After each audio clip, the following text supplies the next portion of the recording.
Guys, share ko lang itong bago nating install na wheel controller kasi nahirapan kasi ako minsan habang nagda-drive mag-change ng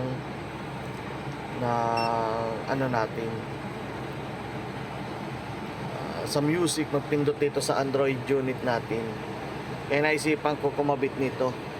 Ito guys is nakakabit sa Android unit natin. Kompleto ko na kasi yung setup nitong Android unit natin. Meron na itong 360 camera. Ayan, isa-isahin ko. Naka 360 camera na siya.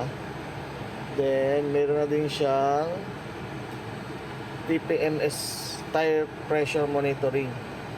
Ayan, kaya set na siya. Tapos meron na din akong wheel controller. Paano ba gumagana yung wheel controller? Di ka na dito guys mapindot, gamit na lang nito, makakapag music ka na. Ayan, pwede din doon sa ayan, radio. Ito lang, depende sa set mo kung alin ang ano mo. Then pwede ka din mag GPS, yan, mag maps, gamit yan, Google Maps. Ito kagandahan yan ngayon. Then ano pa, pwede mo siyang escape. Ay, ito yun sa shortcut key ng 360 ko. Then pwede ka din mag back home. Yan, gumagana na din yung mute. Halimbawa ay patugtog tayo. Ay, ito. Radio, iba. Yan. Lahat yung gumagana. Itong volume.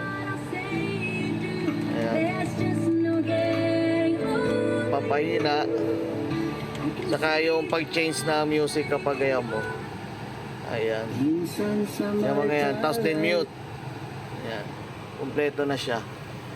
Ito, wala itong wiring. May kakabit ka lang dito sa head unit. 3 wire man lang yun. Positive,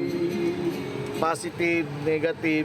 Saka yung key 1. Ito, hindi ko nagamit yung key 1 kaya kinabit ko yung sa key 2. Kasi yung key 1 ko nakakonect sa reverse camera ko. Yan, kaya kompleto na siya guys. Yan, wala lang, share ko lang. Moto be here. Peace you.